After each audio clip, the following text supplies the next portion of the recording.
मूकं करोति वाचालं पङ्गुं लङ्घयते गिरिं यत्कृपात्तमहं वन्दे परमानन्दमाधवम्। श्रीमन्मदनगोपालं वृन्दारण्यपुरन्दरं श्रीगोविन्दं प्रपद्येऽहं दीनानुग्रहकालकम्। वंशीविभूषितकरान्नवनीरदाभात् पीताम्बरादर्नबिम्बफलाधरोष्ठात् पूर्णेन्दुसुन्दरमुखादरविन्दनेत्रात् कृष्णात् परं किमपि तत्त्वमहं न जाने। नवजलधरवर्णं चम्पकोद्भासिकर्णम् विकसितनलिनास्यं स्फुरन्मन्दहास्यम् कनकरुचिदुकूलं चारुबर्हावचूलं कमपि निखिलसारं नौमि गोपीकुमारम्।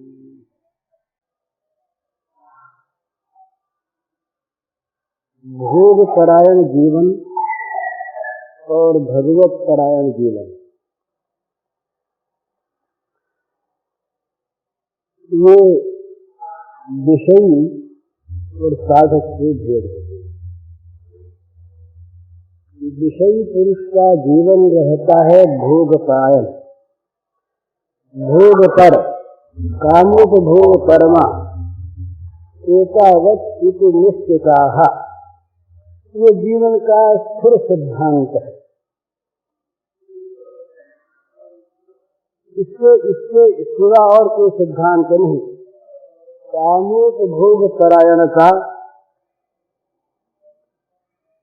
सोचना करना, इंद्रियों के सारे कार्य करना, किसी से मिलना जुलना, मंदिर में जाना आना, देवताओं के पास जाना आना, भगवान से भी प्रार्थना करना, ये सारे के सारे काम नीचे से नीचे और ऊंचे से ऊंचे भोग की प्रेरणा से भोग के लिए होते हैं। भोग परायण जीवन इसमें कई स्तर हैं। जो अच्छे पुरुष हैं वे अच्छे मार्गों का, अच्छे साधनों का अवलंबन करते हैं और करते हैं भोग के लिए। एक आदमी अत्यंत जघन्य पाप का अवलंबन करे, एक आदमी देवता का अवलंबन करे, एक आदमी भगवान का अवलंबन करे। तो पाप का अवलंबन करने वाला तो पाप बढ़ाता है, देवता का अवलंबन करने वाला शास्त्रीय पद्धति से अपना काम करना चाहता है, और भगवान का अवलंबन करने वाला इससे भी ऊंचा है जो भगवत कृपा से अपना काम करवाना चाहता है। तो इस क्षेत्र में इन सबसे अच्छा जो है वो भगवान से, भगवान की कृपा से काम कराने वाला। तो सकामी पुरुष भी यदि भगवान से प्रार्थना करता है तो वो पाप नहीं है, वो भक्ति ही है, पुण्य ही है। और भगवान के साथ संपर्क जुड़ जाने पर भगवान अपनी सहज कृपा शक्ति से उसका उद्धार भी कर देते हैं। भगवान को भजने वाला आखिर भगवान की कृपा का पात्र हो जाता है। अंतवत् फलम तेषां तद्भवत्यल्पमेधसाम् देवां देवयजो यान्ति मद्भक्ता यान्ति मामपि। यदि आर्त और अर्थार्थी का अर्थ हम संसार के दुख से दुखी और सांसारिक अर्थ को प्राप्त करने की इच्छा वाला भी माने, और इनके लिए भी भगवान की शरण, भगवान की कृपा का आश्रय लेने वाला कोई हो तो मद्भक्ता यान्ति मामपि। चतुर्भुज भक्त तो भगवान ने स्वीकार ही किया, भक्त है। और मद भक्ता यान्ति मामपि, तो भक्त आखिर भगवान को प्राप्त होते हैं। इसलिए है तो अच्छी बात, जब जातीय को जांचिए गए, ये जांचिए जान की जान है, यही जांचत जांचकता जर जाए, जो जारत जोर जहां नहीं रे। सारे जगत को जबरदस्ती नित्य निरंतर जलाने वाली जांचकता, जलाता कौन है? जांचकता जलाती है। तो नित्य निरंतर जलाने वाली जांचकता, जिसको जांचने से खुद जल जाती है, तो वो जांचना कोई बुरी चीज नहीं, वो जांचना कोई पाप नहीं, अनर्थ नहीं। अच्छा, परंतु भोग परायण जीवन की जांचना में बहुत कम ऐसे अवसर आते हैं जहाँ ठीक ठीक विश्वास रह सके, क्योंकि उसकी दृष्टि भोग पर है ना, भगवान तो उसके साधन हैं। जहाँ साधन भगवान होते हैं, वहाँ अगर साध्य की प्राप्ति ठीक उसकी इच्छानुसार समय पर उसकी इच्छानुसार स्वरूप में नहीं होती, तो साधन दूसरा ढूंढ लेता है। साधन तो गौण चीज है ना, उसको तो अमुक चीज की प्राप्ति करनी है, वो अगर इससे समय पर नहीं मिलती तो दूसरे से समय पर मिलने का भरोसा होता है, जिसको छोड़ देगा। नहीं छोड़ेगा तो बात दूसरी। एक रहा जाट, एक जाट था हरियाणा के बाद है, तो वो अपने खेत में बैठा हुआ था, दोपहर का समय, एक पेड़ था तो उसके नीचे वो बैठा और खटिया पर आराम कर रहा था। दोपहर का समय, कड़ी धूप थी, जेठ का महीना। किसी कारण से उधर अकबर गए हुए थे, तो अकबर उधर से निकले तो प्यास के मारे बड़े व्याकुल और गर्मी से घबराए हुए, पेड़ थे बहुत कम, तो खाते वो खिलदाई शमी वृक्ष था, पर छाया रही, तो छाया को देख करके मन में आया जरा खिसका लें। फिर यूं देखा दिखाया तो पास में घड़ा भी दिखा, पानी का भरा हुआ। प्यास लगी हुई थी, सोचा कि भाई छाया में कुछ देर आराम भी कर लेंगे और यदि चौधरी ने कृपा की तो जल भी मिल जाएगा। तो अंदर गए खेत में, तो जाट बड़ा सज्जन था ग्रामीण, का भाई आप बैठ पानी वानी पी ले। एक तो बेचारे ग्रामीण आदमी सहज भाषा में बोलते हैं, उनको बनाकर बोलना नहीं आता। बनाकर बोलने वाले बहुत मीठा बोल सकते हैं, अंदर विष घुला रहता है। और ये कहीं रूसी जबान भी कह दें तो उसमें जहर नहीं रहता। तो फिर हरियाणा के लोग तो तू बोला ही करते हैं। तो काले बैठ जा, बहुत दूर से आया है, जरा हवा तो मेरी प्यास लगी होगी तेरे को? बोले हाँ भाई प्यास तो लगी, मुझे ठंडा पानी रखा। पर बहुत दूर से आया, भूख भी लगी होगी? जहाज पूछता है।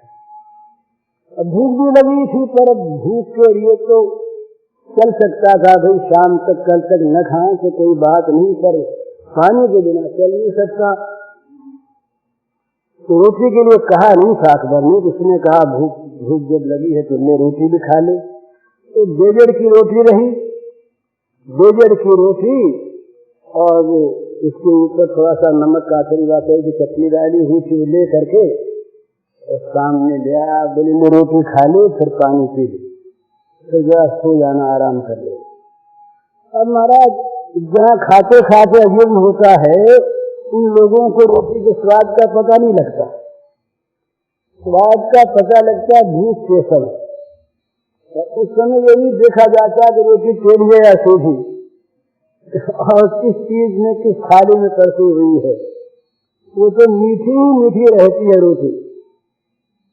तो अकबर ने बड़े मजे में रोटी खाई, पेट भर गया। अकबर प्रसन्न हो गया कि ओहो ये जात तो भाई ये तो दोषा ही है। इस समय कौन जो पूछ कर मांगना न पड़े, रोटी खाली ठंडा पानी पूरी आराम से लेट गया। बोले मैं जरा खेत का काम देखता हूँ, तू खाट पर ही लेट जा। तो खाट पर कोई बिछोए तो मखमली थे नहीं, मूंग की बनी हुई चारपाई थी। अकबर लेट गया। नींद और आराम वो जब असली जागृत होते हैं इनकी भूख, तो वो गद्दा नहीं ढूंढती। नींद चाहे जहाँ पड़े नींद आ गई। अकबर जागा तो आप क्या ही थे? बोला मैं जाऊँ। बोले हाँ जा, अब तेरे गाँव कहाँ रहता है? तो अकबर ने बड़ा ठंडे हृदय से कहा कि भाई देख, मैं रहता हूँ आगरे में, आजकल आगरे में रहता हूँ और मेरा नाम अकबरिया है। कभी कोई काम करे तो भैया मुझे अपना भाई मानना, आ जाए तो अच्छी बात है, काम करेगा तो आ जाऊंगा। सरलता से कह दिया।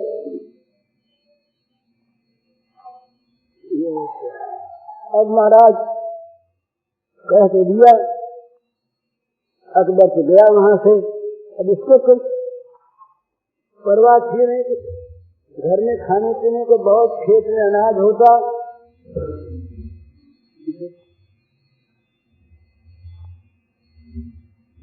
खेत में होता अनाज। अकबर गया, वो अपना खेत में काम करने लगा।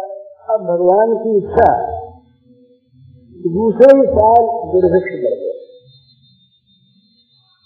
खेती हुई नहीं, पशु मर गए, खाने पीने का शौक जात के घर में था नहीं, दुखी हो गया। तो उस दिन जातनी से बात हो गई थी चौधराइन से घर में कि आज एक अकबरिया आया था भाई, वो कह गया था, ऐसे ही कह दिया था। तो चौधराइन को वो बात याद आ, उसने कहा देखो घर में खाने पीने को है नहीं, और तुमसे वो कह गया था ना एक अकबरिया, तो उसके पास जरा जो हो तो आओ। हाँ बोले ठीक है, हो आते हैं। तो ये गए साथ अकबरिया के पास पहुंचे। वहां जाकर के गांव में पूछे, आ गए अकबरिया कहाँ रहता है? अब अकबरिया को कौन बताए? अकबरिया के नाम से बात कभी सूचना होती नहीं, कोई अकबरिया होगा नाम वाला, किसी ने बताया नहीं। तो फिर किसी एक विनोदी ने ये तो नहीं समझा कि उसी अकबर को ढूंढ रहा है, नाम एक समझ करके उसको ले गया। तो दरबार लगा था सामने, दरवाजा सामने से दिखता था, दोनों तरफ सामंत सरदार बैठे, सामने उनके आसन पर अकबर बैठा हुआ। उसने देखा है तो आदमी तो यही है, तो जाने लगा अंदर। अब वो सरदार ने रुका, पर वो तो गांव का आदमी था, चल से निकल गया, भाग गया अंदर। वो उसने सिपाही ने देखा, अब और देर नहीं होगी, पीछे से भाग करके पकड़ेंगे उसको तो डिस्टर्बेंस हो जाएगा, तो नई स्थिति पैदा हो जाएगी, तो ठीक नहीं। तो पहुंच गया, जा करके देखा, अरे अकबरिया अरे भाई तू आ गया, क्या बैठा है, तो तुम ले आओ मेरे पास। अकबर ने ऊपर उसको ले करके अपने पास बगल की कुर्सी पर रखे। सब सामंत लोग जो हैं वो देख कर दंग रह गए कि ये कौन आया है। अकबर ने गले में हाथ डाला, भैया प्रसन्न होना, घर में तो बच्चे प्रसन्न हैं, सब राजी खुशी। अब ये बड़ा आनंद आता है महाराज, जो अपने को बड़ा मानता है और किसी छोटे मानने वाले के गले में हाथ डालता है तो उसको बड़ा सुख मिलता है, ये सुख देना चाहिए। तो बड़ा प्रसन्न हो गया वो। अब उसके मन में इसके बड़प्पन की भावना आज नहीं है। अकबरिया बैठा है तो बोले तू यहाँ पर इसके पर बैठा क्या करता है? तो अकबर ने कहा कि ये तो मेरी कचहरी है, तो तू कोई हाकिम है? बोले हाँ कुछ हूँ। बोल भैया सब राज्य है? बोले राज्य तो है, पर अभी तो अकाल पड़ गया, अनाज वनाज रहा नहीं, सब पशु मर गए। तो मैंने कहा था ना कि कभी काम पड़े तो आ जाना, तो पूछता आया, किसी ने बताया नहीं, जरा नाम एक भले आदमी ने बताया तो आ गया। तो बोले भाई बड़ा अच्छा किया तुम आ गए और हमको कहरा ही देते, चिट्ठी भेज देते। नहीं आ गया क्या? तो अकबर ने अपने खजाने पर खजांची को पत्र लिखा, जिसे 10,000 सोने के मोहरे सब एक अच्छे आदमी के साथ पहले सलाह दिलाकर मजे में खजाने में भेज दिया। तो वो एक सवारी आ गई, वहां पर गाड़ा आ गया, इसलिए मोहरों की छुड़ियां रखी जाने लगी। तो जो छुड़ी रखी से का बस और नहीं थी और इतनी बहुत माना नहीं। अभी ये सामान्य था, साथ में उनके दीवान आए, बड़े बड़े लोग आए, तो लोगों ने समझा कि ये कोई मामूली आदमी नहीं है। तो खबर भेजी बादशाह के पास कि वो तो लेता है। तो बादशाह ने सोचा हमने कम दिया, अरे ऐसे मित्र को क्या इतनी देना चाहिए, तो 2 सुनी और बढ़ा दी, 10,000 की 10 लाख हो गए। तो वहां से आदमी आया, उसने कहा कि उन्होंने तो कहा और लो, अगर उसने कहा क्या बोले और रखे, 2-4 थैली और रखी, इसने कहा बस अब और लो। कहा लेना चाहिए, अरे सब हमको दिएगा तो खाएगा क्या, बाल की भूख मरेगी। अकबर के पास गया, अकबर ने आकर कहा भैया ये खजाने में बहुत ले जाए, ये खजाने में आई कहा? बोले खुदा ने दी। वो खुदा कौन होता है? बोले भगवान जी तुम्हारे होते इसे करना नहीं होगा। तो भगवान ने दी तो इससे मुझे दे देगा, तो फिर बोले खुदा और दे देगा। तो बोले खुदा वो तेरा ही सबका है, सबका खुदा है, सबका खुदा है, तो तेरे से क्यों लूंगा, ऐसा करें उसी से लूंगा। वो देता कैसे है? तो अकबर के मुंह से निकल गया कि भाई अगर यकीन हो, विश्वास हो, तो 76 फाड़ के भी दे देता है। तो सबको ठीक 76 फाड़ के देगा तो ही लेंगे, नहीं ज्यादा तो नहीं खा के दिए। अब महाराज ग्रामीण आदमी भगवान देखते निश्चय भी होता है, तब तो भगवान हाजिर हाजिर, और हमारा ही भूलमल विश्वास रहा तो संशय आत्मा दिनस्य की भगवान ने अपने आप घोषणा कर दी कि अगर संदेह में पड़े रहोगे तो मिट जाओगे, मर जाओगे, गिर जाओगे। संदेह रहा नहीं, बोले खुदा देगा, जैसे दिया नहीं इसको अकबरिए को इतना दे दिया, और ये कहता और दे देगा, सबको देता, सबका 76 फाड़ के देता है। 76 फाड़ के देगा तो लोग इनको ले नहीं, और खुदा देगा लौट जाएगा। अकबर ने बहुत समझाया कि तुम्हारा ही है, तुम्हारे लिया दे नहीं, वो 76 फाड़ के देगा तो लेंगे, इनसे कम लेंगे। लौट आकर के घर में छोड़ रहा इनसे कहा, बोले मैं तो लौट ही आया वापिस। बोले क्यों ऐसी सी बात हुई? तो ने समझा कि इतनी मोहरों को देख करके इस दिमाग में खराबी आ रही मालूम होती है, छोड़ क्यों आता? तो सच्ची बात है, ये जो विषय का त्याग कर देते हैं ना जो लोग, वे लोग विषयी लोगों की दृष्टि में पागल होते। मूर्ख समझता ही नहीं, धन को खो दिया, क्योंकि वहां तो धनी कामों भोग करवाई है ना, वहां तो दूसरी चीज है। वो लोग तो विषय के त्याग से डरते हैं, और किसी को हो जाता उसको अभागा मानते हैं, तो ये भगवान हमारे को न हो जाए, ये भगवान से नहीं मानते। तो चौधराय ने समझा पागल हो गया, लेकिन तो अब न माने से अपने खेत में काम करने लगा।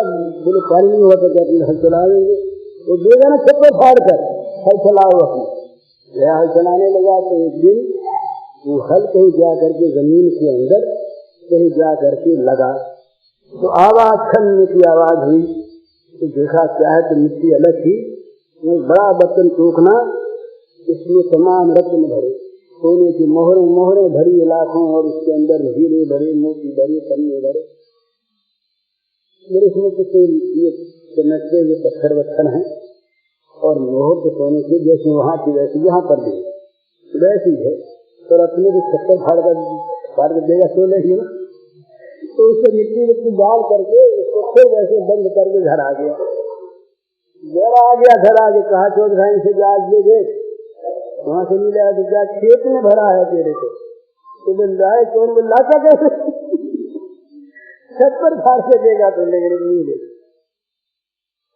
अब महाराज चौधराइन ने समझा कि अब पागल में कुछ और बढ़ रहा है, तो वो जब लेट गया तो वो गई अपने पड़ोसी के पास, पड़ोसी से बोली कि देख बहन हमारे खेत में है धन और बड़ा धन है, मोहरियां हैं, तमाम हीरे वीरे हैं, तो हमारा तो आदमी पागल है, इसके तो हो सवाल है ही, और तुम्हारा हमारा आधा आधा रहा, तुम अपने घर वालों को भेज दो तो काम बन जाए।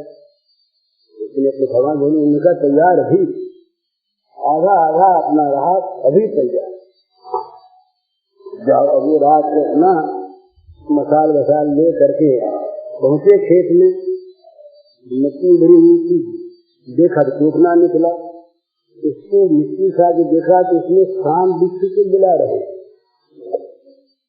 उन्होंने समझा कि बड़ा दुष्ट है ये जात हमारा पड़ोसी, और इसकी स्त्री तो दाइन है, महान दुष्टा है, हम लोगों के मारने के लिए इसने जाल रचा, इस काम बिच्छू भर के रख दिए और सोचा कि इनको भेज दे धन के लोग से, और ये आज से हाथ लगा खोले सब इनको 10,000 खरीद भगवान ने भला किया कि हमने दूरी से खोला इसको। तो अब उनके मन में आया कि इसका फल इसी को देना, छत से कंबल डाल के रस्सी बांध, एक काम करें इसको ले चले, पर वो तो सोया ही है, वो भी सो गई होगी, ऊपर से छप्पर खा रहे हैं और फाड़ के इसको उलटा कर कंबल की गांठ खोल दी, तो चढ़ा के सब बिच्छू सांप गिरेंगे दोनों के ऊपर, तो दोनों को खा जाएंगे, काम बन जाएगा। ये अपनी योजना बनाकर उसी प्रकार से काम किया, मुंह बांध लिया, ले चले जाकर वहां ऊपर ही और धीरे से छप्पर को काटा जिससे सोचने का मुंह उसमें आ जाए, तो उपाय दिया, उसका धीरे से कांच खोल। अब वो जाती थी जा रही थी तो खाना का भी आएंगे और तो वो पति जरा से सनाथन पढ़ने लगे, वो जागा, बोले क्या है, तो चाल की चांदनी थी, देखा छप्पर फटा और इसके अंदर से रोशनी आ गई, तो इसमें आई, अरे बोले देख छप्पर फाड़ के दे दिया, देखना। तो कहने का तात्पर्य है कि सकाम उपासना भगवान की बुरी नहीं, पाप नहीं, पर इसमें निश्चय होना बड़ा मुश्किल, निश्चय भी हो जाए तो काम बन जाता है। तो सकाम उपासना पाप नहीं, बुरी चीज नहीं, और भगवान के सकाम उपासना से भगवान की प्राप्ति हो जाती है। पर विश्वास रहता नहीं, क्योंकि वहां तो उस अर्थ में विश्वास है, और वो भोग परायण का है, वो विश्वास को हटा देती है, तो इसलिए वहां खतरा है। तो कहने का मतलब ये कि भोग परायण मनुष्य भगवान को भजता है तो भोग के लिए भजता है, इसलिए बड़ी भारी मूर्खता। क्यों मूर्खता है कि जो चीज उसको मिलेगी ना, अगर मिल भी गया भोग, तो भोग मिलेगा सीमित, भोग मिलेगा नष्ट होने वाला, भोग मिलेगा अपूर्ण, भोग को छोड़कर चले जाना पड़ेगा। इसलिए भोग दुखदायी है, सुखदायी है ये नहीं। दुख यो न ये बते, जितने भी संस्पर्शित भोग हैं ये सारे के सारे दुख योनि हैं, दुखों की उत्पत्ति के स्थान हैं। इसलिए भगवान से जो अपने आप को देने के लिए प्रस्तुत हैं, उन भगवान से भोगों को मांगना पाप नहीं तो बड़ी बेवकूफी अवश्य है, और पाप शायद बुद्धि बिगड़ जाए तो पैदा भी हो जाए। लेकिन जो भगवत परायण है यही भेद है। भोग परायण रमता है भोग में, रात दिन की चिंता रहती भोग के लिए, ये मिल जाए तो मध्यमया लब्धो, इमं प्राप्य मनोरथम, ये जब मस्जिद मतीले भविष्य मनोरथम, ये सोचता यही है, ये मिल जाए, ये मिल जाए, ये गया अच्छी मिल जाएगा, अच्छी कमा लेंगे, ये तो आज की बात है। और यदि कोई बीच में बाधा देने वाला आ गया, एक तो आया था रसों में ऐसा शत्रु, पर हम इससे क्या परामति अपरामति है निश्चय, देखा ना वो हमारे बीच में आया तो नाम निशान मिटा दिया। और लोग अगर हमारे में बाधा देने आएंगे, हमारे बैरी बनेंगे, तो हम इससे अपरानति हम इससे दूसरों को भी हम बस कर देंगे साथ। तो क्या हुआ, हिंसा का आश्रय हो गया, काम आते ही सर्वमान आ गया। जहाँ कहीं सफलता मिली तो ईश्वर हम देंगे, सिद्धो हम बलवान, हम सिद्ध हैं, सफल मनोरथ। आज के लोग कहते हैं जो सफल हो जाते उसको कहते लिखते हैं कि हमने अपने जीवन का निर्माण आप किया, हम अपने जीवन के निर्माता, हमारा सफल जीवन, सफल जीवन। और जहाँ कहीं सिद्धि हुई ये सफलता की, वहाँ जगत का नियम है, मांस के टुकड़े के पीछे कील कौवे लगी जाते हैं, तो कुछ घेर लेते लोग उसको। जब वो कहता है हम नेता है, अभिज्ञानवान अस्मि का नेता, नेता अरे हमारे पीछे जगत चलता है, हम जो कह रहे हैं आज सब सुना, और हमारी पार्टी इतनी मजबूत, हम इतने मजबूत, और हम स्वयं इतने मजबूत, कौन ईश्वर दूसरा होता है? किसी की ताकत नहीं जो हमारे मार्ग में बाधा दे सके। ईश्वरो हम अहम भोगी सिद्धो हम बलवान सुखी, हम बलवान, सारा बल हमने। जिसने कभी भी बोला था ऐसे, बड़े बड़े बोलने वाले हमारे समान बलवान कोई नहीं, बलपूर्ण हो गया था। पर ये भोगी जीवन का ये बर्बाद होता है। वो बस ये मिले वो मिले, और ये मिल गया वो मिल गया, ये गया उसको ले लेंगे, हमारे पास हमारे बीच में कोई आवेगा उसको समाप्त कर देंगे। हमारे समान है कौन? कोई सदृशों में आए। और जब खूब हो जाएगा तब हम यज्ञ करेंगे, दान देंगे, बड़ा नाम होगा हमारा, यश के स्तंभ बनेंगे, इतिहास में अमर नाम रहेगा, और नाक्षरों में हमारी जीवनी लिखी जाएगी। कितने ज्ञान विमोहिता, ये अज्ञान विमोहित भोग परायण जीवन का ये स्वरूप है। चिंता, पाप, दुख, अशांति और मरण के समय अपार पीड़ा और मरने के बाद नरक, ये मिलता है भोग परायणों को। ये भोग परायण जीवन का परिणाम, यहाँ दुख, यहाँ अशांति, मरते समय अशांति रहता है मन भोगों में, और भोग छोड़ने पड़ते हैं बाध्य होकर। उस समय महाराज की रेल में जाके बैठे हूँ तो रिजर्व भी सीट न हो, और बैठे को उठा दे जबरदस्ती बैठ जाए तो हमारी जगह ले ली, कितना दुख होता है। लड़ पड़ते हैं लोग, और यदि कमजोर हैं तो रो पड़ते हैं, मन ही मन साथ देते हैं।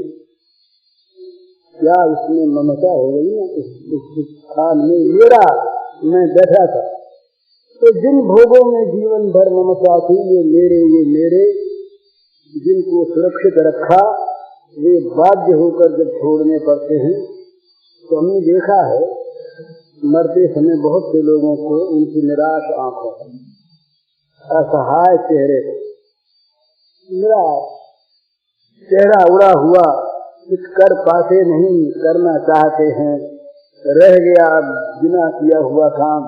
बड़ी करुण स्थिति इस समय उनकी होती है। हाथ चलते नहीं, पैर चलते नहीं, मन मानता नहीं, फंसा है भोगों में, ममता में लगा है, आसक्ति जोर दे रही है, पर छोड़ना पड़ रहा है।